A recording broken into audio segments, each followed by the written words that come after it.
be my partner in this campaign and the White House to fix our rigged system. We are in a rigged system.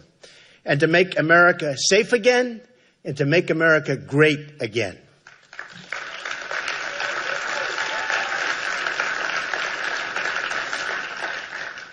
I want to also address the Islamic terror attack in France.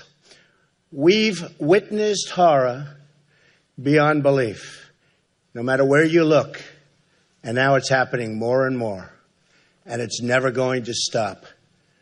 We need new leadership. We need new thinking. We need strength. We need, in our country, law and order. And if I'm elected president, that will happen.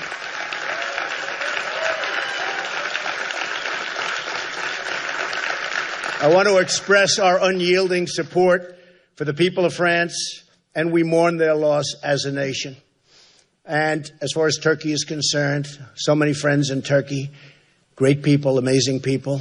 We wish them well. It looks like they're resolving the difficulty, but we wish them well. A lot of anguish last night, but hopefully it'll all work out. Now, as hopefully the next president of the United States, I want to refer back to what's happened over the years. The Middle East today is more unstable than ever before. Never been like this, out of control.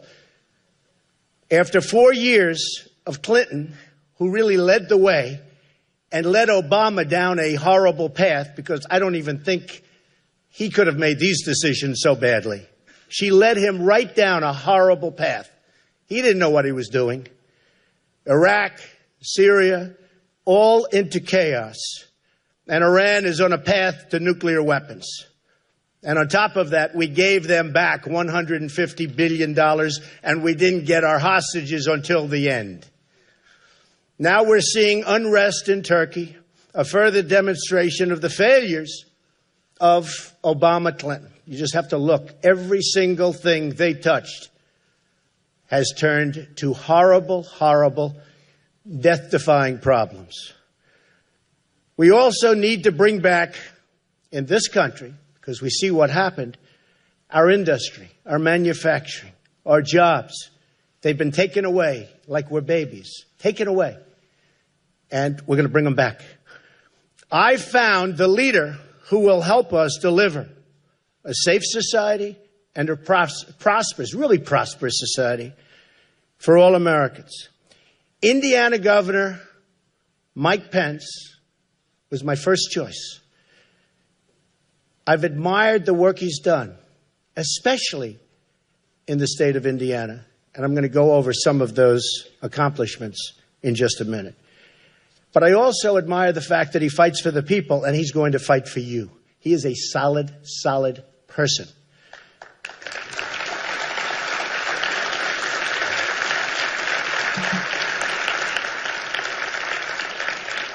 Governor Pence served Indiana with distinction in Congress. He rose to leadership and served as the chairman of the entire House Republican Conference. Number one. He's really got the skills of a highly talented executive, leading the state of Indiana to jobs, growth, and opportunity, in spite of the relentless obstacles put in his way and every state's way by the Obama administration. It's horrible out there. High taxes and regulations, and it's out of control. Mike Pence is a man of honor, character, and honesty. We know that. Hillary Clinton is the embodiment of corruption. She's a corrupt person. What she's done with her emails, what she's done with so many things, and I see the ads up all the time, the ads. She's totally bought and paid for by Wall Street, the special interests, the lobbyists, 100%. She's crooked Hillary.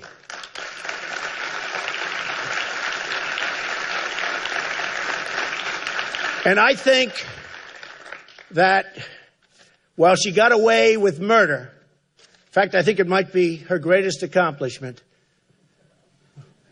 escaping the recent scandal and her lies and the loss of 33,000 emails. But it wasn't a loss.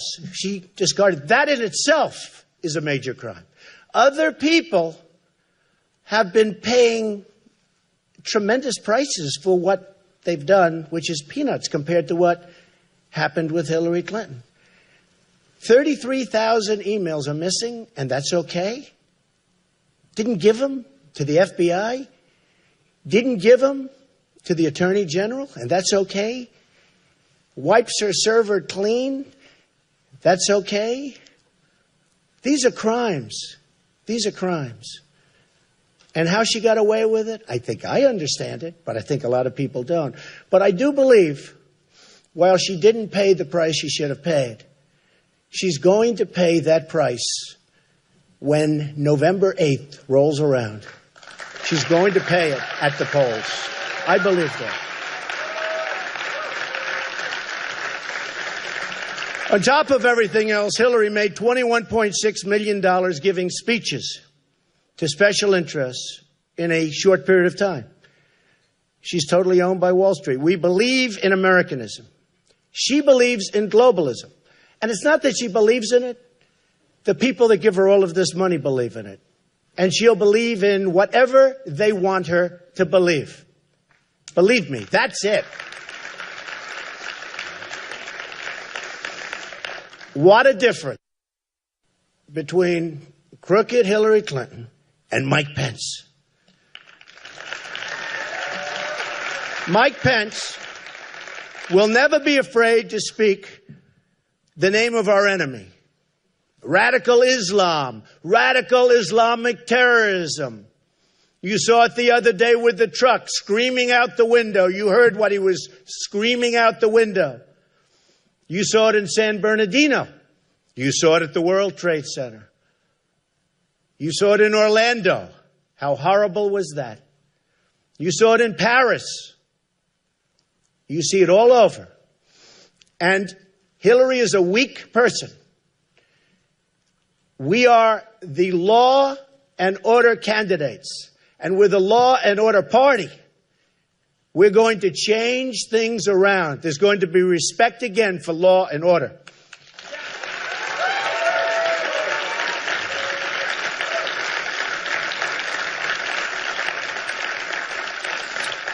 Hillary Clinton's foreign policy helped launch ISIS. You know, she's talking. I see the ads she puts on. If I make one statement, which is fine, she'll take that statement and put on a totally dishonest ad because she's got a lot of money. Because it's given to her by the lobbyists and by the special interests. She's got a lot of money. But I see the ads on foreign policy. She's talking about Donald Trump doesn't have foreign policy experience. Of course not. I've been a very, very, very successful business person. I mean, but if you look at my calls, I said, don't go into Iraq. Nobody cared because I was a business person. I was a civilian. Take the oil. Many, many calls I've made. You take a look. I said that in Scotland and in the UK that was going to happen. I was the one that predicted it. And everybody said, he's wrong, he's wrong. President Obama said if it happens, they're going to get to the back of the line, which probably is one of the reasons they lost. Of course, I consider it a win. I think it was a win for them, actually, because they don't want to be told what to do. And they don't want to be told that when people pour into the country, they have to take them even if they're not qualified, even if they don't have paperwork, even if they have no idea where they come from. And I said that Brexit's going to happen. I said that they are going to break away. And everybody laughed at me. And the odds were 20%. And then when it happened, she took an ad saying, oh, Donald Trump said this or that. But I'm the one that said it was going to happen. And some of the more fair reporters, about 30% of them, said he was right. I appreciate that. 70% didn't, so that's okay. So Mike Pence will never be afraid to speak the name of our enemy. So important.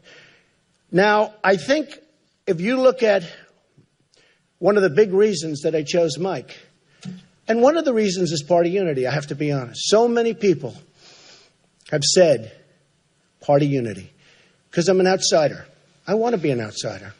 I think it's one of the reasons I won in landslides. I won in landslides. This wasn't close. This wasn't close.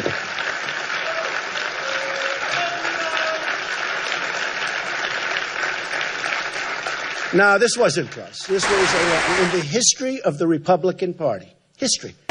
With 17 people running. You have to understand. Other people ran against 1, 2, and 3. With 17, we got, I say we because I'm the messenger. I'm a messenger. I'm doing a good job, but I'm a messenger. We got almost 14 million votes. That's more than any other person in the history of the Republican Party in the primary system running for president. And think of it. That's more than Ronald Reagan, who we love. That's more than Richard Nixon. It's more than Dwight D. Eisenhower. You know, he won the Second World War, in all fairness. It's pretty good. It's more than the Bushes. But I mean by a lot. I don't mean by a little. But that's with 17 people. People don't oversay that. That means our message is unbelievable. And I want to thank all of the loyal people, because I have such loyal, unbelievable people. And they displayed that just yesterday in Cleveland, where it's going to be so amazing. But they displayed it. It was on display, where we had this group of people, who many of whom I've known. And I won't say, because for party unity, I'll say they're wonderful people. Okay? Never Trump, they said. Never Trump. Never Trump. Oh, we're going to win. They got crushed. And they got crushed immediately. Because people want what we're saying to happen. They're tired of a country that has horrible trade deals, that has no borders, that has taxes that are through the roof, highest taxed nation just about in the world, that has regulations that don't allow you to start a business and destroy your business if you do start. And by the way, speaking of destroying businesses, we're going to take care of the miners, and we're going to take care of the steel workers. We're going to put them back to work. So they're very tired of it. And we're going to take care. But I want to thank all of those people, that delegates that were on the different committees, because, boy, was that something. Did we show them something?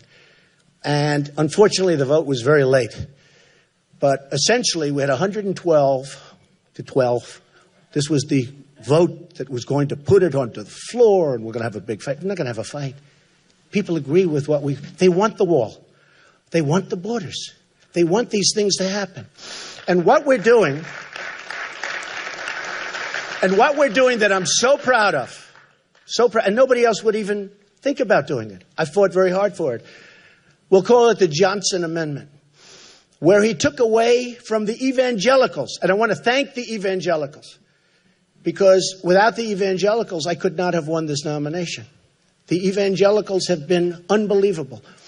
I dominated with the evangelicals. A lot of people were surprised. They say, he's not perfect. But you know what? They know I'm going to get the job done. And they're really smart. And I said for the evangelicals that we're going to do something that nobody's even tried to do. You have the Johnson Amendment passed by Lyndon Johnson and his group. And he was a powerful president. He knew how to get things done. He got bogged down in a war that was a disaster, and it destroyed him. But he was a powerful president. And we call it the Johnson Amendment, where you are just absolutely shunned if you're evangelical, if you want to talk religion. You lose your tax-exempt status. We put into the platform, we're going to get rid of that horrible Johnson Amendment. And we're going to let evangelicals, we're going to let Christians and Jews and people of religion talk without being afraid to talk. I saw this. I had so many great leaders, so many times up to my office. The absolute top evangelical leaders, Christian leaders, Jewish leaders. Believe it or not, some Muslim leaders. People are going to be surprised to hear that. I had the top leaders up to my office. And I said, why is it that you're so powerful as an individual, and yet when you get out there, you're sort of timid? And they didn't know how to answer the question. And it took 2-3 meetings before I figured it out. One great, great gentleman that everybody knows, but whose name I will not reveal, said, Mr. Trump, we live in fear in our churches and our synagogues. We live in fear that we're going to lose our tax-exempt status if we say anything that's even slightly political. And I looked out the window. I was in Trump Tower, and I pointed to people walking down the street. I said, well, they have the right to speak, but you don't. That means they're more powerful than you are. We have to do something about it. How did it start? How did it start? And they said it started because of Lyndon Johnson, and he actually had a problem in Texas with a certain religious leader, and he did this, and he got it done. And we're going to undo it so that religious leaders in this country and those unbelievable people, and not because they backed me in such large numbers, but so that religion can again have a voice, because religion's voice has been taken away, and we're going to change that, okay? All right. Back to Mike Pence. So, one of the primary reasons I chose Mike was I looked at Indiana, and I won Indiana big. Remember, Indiana was going to be the firewall. That's where Trump was going down. They agreed I'd win New York, I'd win Pennsylvania, I'd win all these places. But Indiana was going to be the firewall. So I got to study Indiana. And I got to study New York and a lot of other places, and I saw how NAFTA, signed by Bill Clinton, has drained our manufacturing jobs. Just drained us. Like we've never been drained before. NAFTA, again, signed by Bill Clinton. NAFTA is the worst economic deal in the history of our country. Manufacturing down in some states 55, 60%. It's a horror show. Moving to Mexico, moving to other places. I have a friend who's a great builder. What he builds is plants. That's all he does is build plants. He doesn't build buildings. He builds plants. It's the biggest in the world, from what I hear. I said, how's business? I was with him the other day. How's business? He goes, unbelievable. I said, really? Wow. I'm surprised. Why is it unbelievable? Because I think of him as building in this country. He said, Donald, what we're doing in Mexico, you won't believe. I said, what do you mean? He said, we're building plants in Mexico, the likes of which we've never seen. I said, what about this country? Not much.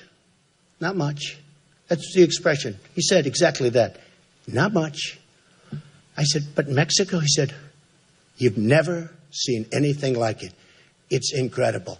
Folks, that's going to stop. We're going to go reverse it. We're going to bring our jobs back to this country. We can't be the stupid people anymore. Okay? And he was better than a pollster. He's better than a consultant. I'd say, how are we doing? And you get a big report that costs you millions of dollars. Doesn't cost me millions. Me, I give him $10,000, okay? Costs other people millions. Costs other campaigns millions to get a report. Every time they get a report, it's millions. But I'll tell you what, a guy like this is better than anybody you can hire to do a report. And he said it. He didn't say it from the standpoint of he's upset about it. Just fact. How are we doing? Unbelievable in Mexico. In fact, he actually said, I've never, ever seen anything like it. And if you look, Ford is building massive plants there instead of Michigan. We want them to build them in Michigan. They're going to build them in Michigan. And you know that I know how to do that. So easy. So easy. But they're not going to do, and they're not going to take advantage of us without retribution. There are consequences when you fire thousands of people and move to another country and then think you're going to make your product and sell it in here. There are consequences. And those consequences are going to keep companies in our country. It's very simple. And everybody here knows what the consequences are. But I won't say that because I'm much more interested right now in Mike. Indiana's unemployment rate, and this is the primary reason I wanted Mike, other than he looks very good, other than he's got an incredible family, incredible wife and family. Karen is amazing. Incredible family. Highly respected, expected to go for another 4 years. He would have won, I think, very easily in Indiana. Indiana, their unemployment rate has fallen. When he was there, when he started, 8.4% when he was governor, when he took over, to less than 5% in May of 2016. Since January 2013, Indiana's labor force has increased by more than 186,000 jobs. You have to understand, I've gone around to all these states. I've gone to all of them. And every time I have statisticians, I say, give me the stats on a state. And it's always bad. Down, down, down. Down 40%, 50%, 60% in some cases. Here's somebody where it's gone up. Private sector job growth is up by more than 147,000 jobs since 2013. That's private sector. Very unusual. Governor Pence balanced the budget. Can you imagine a balanced budget? Our budget's so out of whack in this country, we don't know what we're doing. We're going to owe very soon $21 trillion. He balanced the budget. They don't know what that means. Governor Pence balanced the budget, produced a surplus, and maintains a $2 billion reserve fund in the state of Indiana. It's also rated AAA. Their bonds are rated AAA. Very few states have that. AAA. The best. That's as good as you can get. Whether you're a company, a state, AAA. Indiana was recently recognized by Chief Executive Magazine as the #1 state in the Midwest for business. #1. And it's not even close. There are approximately 34,000 fewer Hoosiers on unemployment insurance now than they were when Mike Pence took office. So you have fewer Hoosiers, fewer people from Indiana. And besides that, Bobby Knight, my friend who really did help me. I mean, if you want to reference Bobby Knight in Indiana, we love Bobby Knight. But he agrees with everything I'm saying. He loves the governor. Indiana has the second lowest unemployment rate in the nation. For veterans, where nobody's fighting for the veterans like I'm fighting for the veterans. The veterans have been left behind. If you remember a few months ago, Hillary Clinton said, they're doing much better. The VA is much better. They're doing a much better job than people give it credit for. People are dying in line waiting for 5-6 days for doctors. People are dying they can't even see a doctor. It's a scandal. Take a look at what's happening with the VA in Arizona. Take a look at what's happening with, just the Veterans Administration hospitals. It's a scandal. It's corrupt. It's incompetent. It's a scandal. And Hillary Clinton thought it was just fine. And boy, am I going to win big with the veterans. I mean, we know that for a fact. So it's now 2.4% for veterans. In 2013, when Mike Pence took office, the rate for veterans was 6.7. It was 31st in the nation, one of the bad ones. And now it's almost the best. Got them jobs. Got them jobs. Indianapolis is ranked second in top 10 metro areas for young college graduates. That's a great thing. They're going to stay there. That's a great thing. And Mike worked hard on that. He was telling me that was not easy. Under Governor Pence's leadership, Indiana enacted the largest K-12 education funding increase in the state's history. So you're balancing budgets, and yet you're giving more money to education. Isn't that a great thing?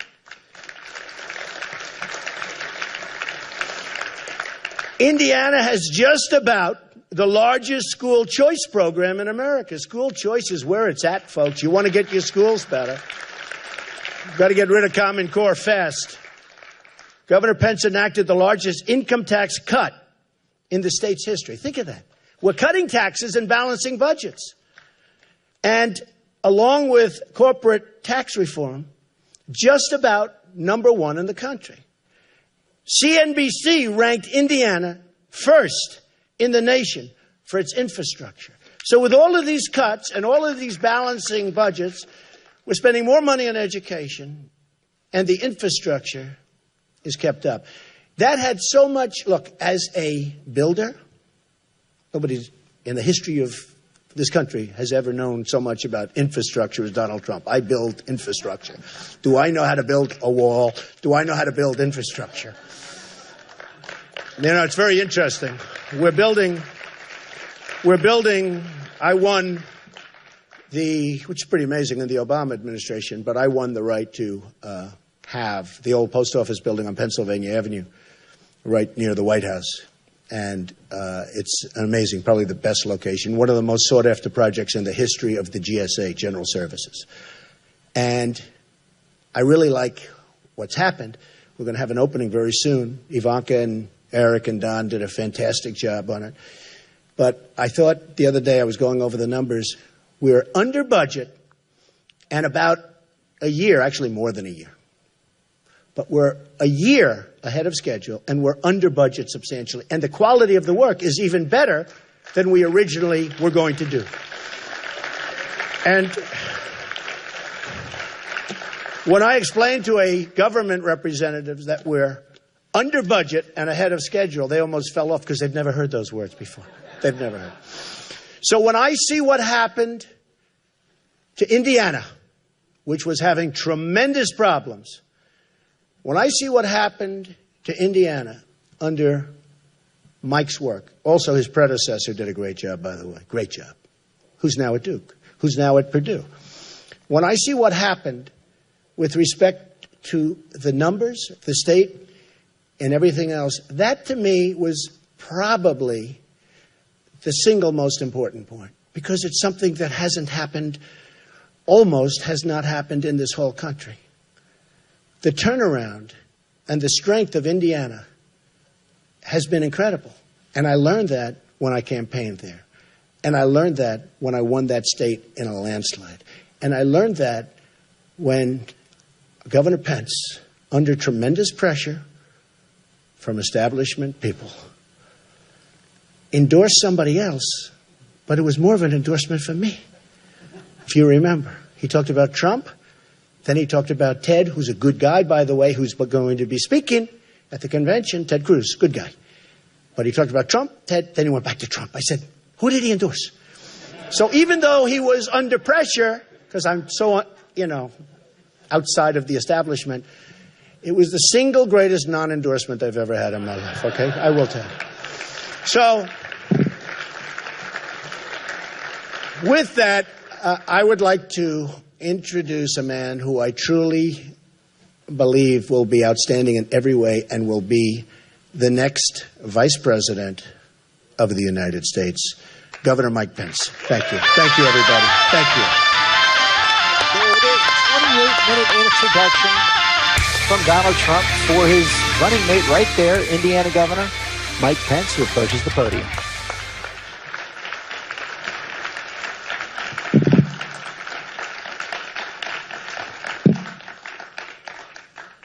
On behalf of my family here and looking on, would you join me in thanking Donald Trump, Melania, and his entire family for the sacrifices that they are making to make America great again?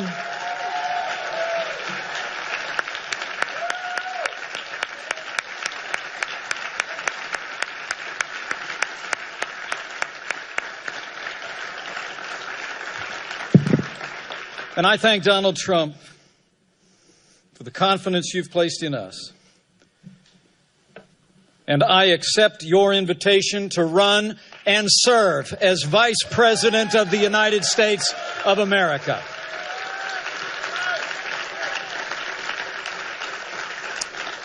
I come to this moment deeply humbled, but with a grateful heart. Grateful to God for His amazing grace. Grateful to my wonderful wife, Karen, and our three incredible kids, Michael, Charlotte, and Audrey. And grateful to this builder, this fighter, this patriotic American who has set aside a legendary career in business to build a stronger America, Donald J. Trump. And let me say, having had the privilege to spend time with this man and his family out of the limelight, I know what all of America will soon know even better. These are good people. Donald Trump is a good man, and he will make a great president of the United States of America.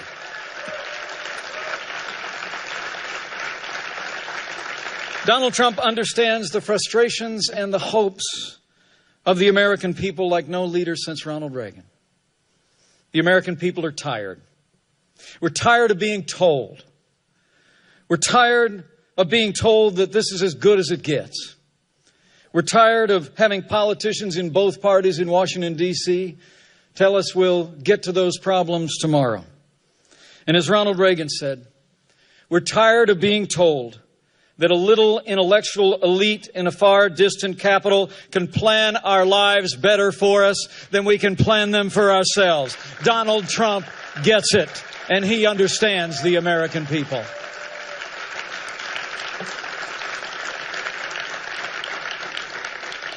I truly am deeply humbled to be at his side today. And when I got this call last Wednesday, I could only think of that ancient question. Who am I, O Lord? And who is my family that you have brought us this far? So let me try and answer that question for a few minutes. Now, people who know me well know I'm a pretty basic guy. I'm a Christian, a conservative, and a Republican in that order.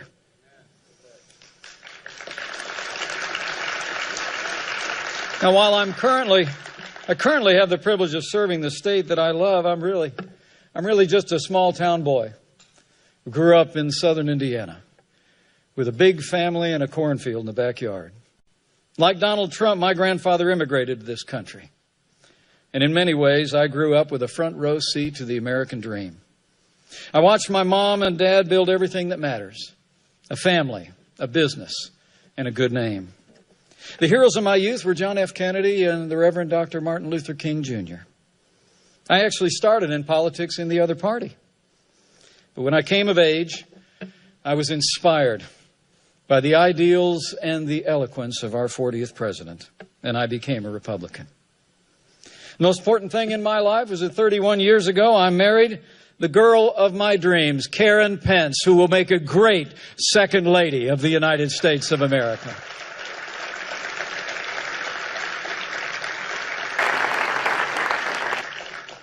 And while this office is an extraordinary office to which to aspire, the highest role I will ever play is DAD.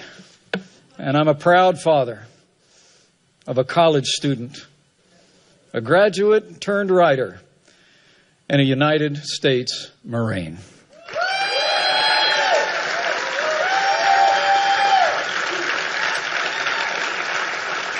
You know, my career, I ran for Congress before the Republican Revolution, led by Newt Gingrich in 1994. I wasn't successful. By the time I got elected to Washington, D.C., sometimes I felt like I was elected after it was over. From almost my first day in Congress, I found myself battling the big spenders in both political parties. Whether opposing No Child Left Behind, the prescription entitlement, or the Wall Street bailout, I fought every single day for taxpayers and fiscal responsibility when I was a member of the Congress of the United States. And after the Republicans lost the Congress in 2006, I was actually unanimously elected to serve in leadership. And we fought back against the Nancy Pelosi Congress. We opposed Obamacare. We opposed their tax increases. We opposed their cap and trade. And I was part of the team that won the Congress back from Democrat control in 2010.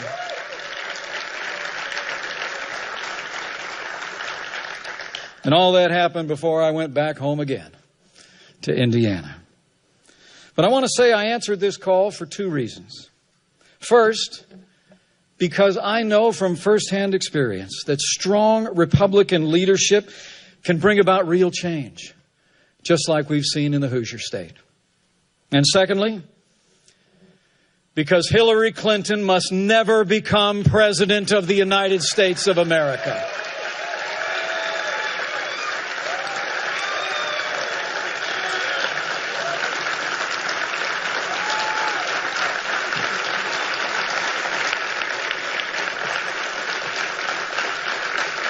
Now,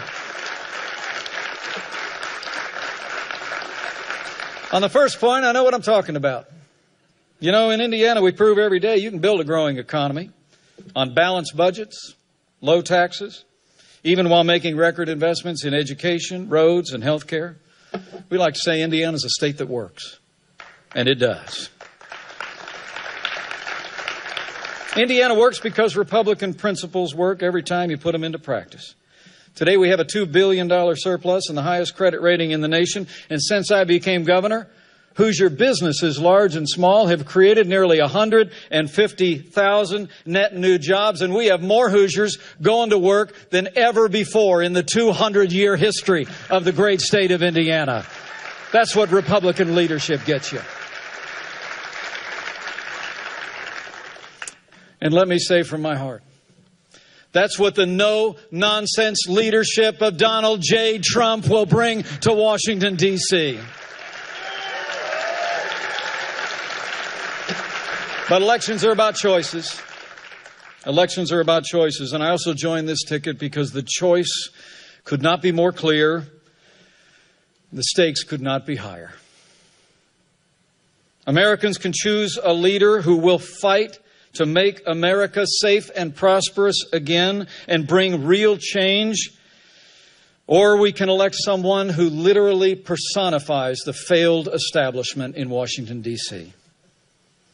7.5 years of Barack Obama and Hillary Clinton's policies have weakened America's place in the world and stifled our nation's economy. Terrorist attacks at home and abroad, the grim and heartbreaking scenes from France just a few short days ago, the attempted coup in Turkey, all attest to a world spinning apart. History teaches us that weakness arouses evil.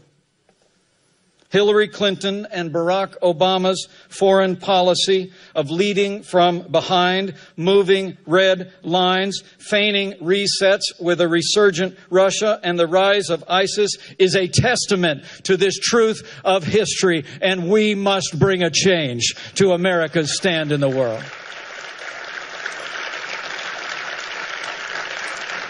We cannot have 4 more years apologizing to our enemies and abandoning our friends. America needs to be strong for the world to be safe. On the world stage, Donald Trump will lead from strength. He will rebuild the arsenal of democracy, stand with our allies, and hunt down and destroy the enemies of our freedom. And at home, the choice is just as clear. Where Donald Trump wants to cut taxes, Hillary Clinton plans to raise taxes on working families, small businesses, and family farms. Where Donald Trump is committed to repeal Obamacare, lock, stock, and barrel, Hillary Clinton looks at Obamacare as a good start and wants to take Bernie Sanders' path down to single-payer socialized medicine. Where Donald Trump supports an all-of-the-above strategy and will end the war on coal, Hillary Clinton actually promised an energy plan that would close American coal mines and put coal miners out of work. Where Donald Trump wants to build a wall and temporarily suspend immigration from countries compromised by terrorism, Hillary Clinton plans to ignore the Supreme Court, reimpose executive amnesty, and would increase our refugee program by more than 500%. And where Donald Trump will appoint justices like the late Antonin Scalia, who will uphold our Constitution, Hillary Clinton will appoint Supreme Court justices who will legislate from the bench, abandon the sanctity of life, and rewrite our Second Amendment. To every American who shares our convictions, I say to you, join us.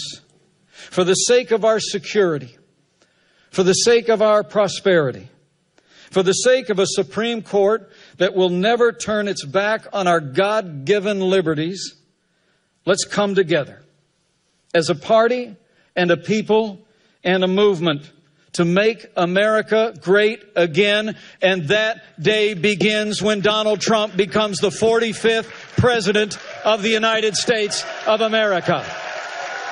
Thank you for the honor. Thank you for your support. And God bless the United States of America. There you have it. Indiana Governor Mike Pence alone on that stage, the New York Hilton, after being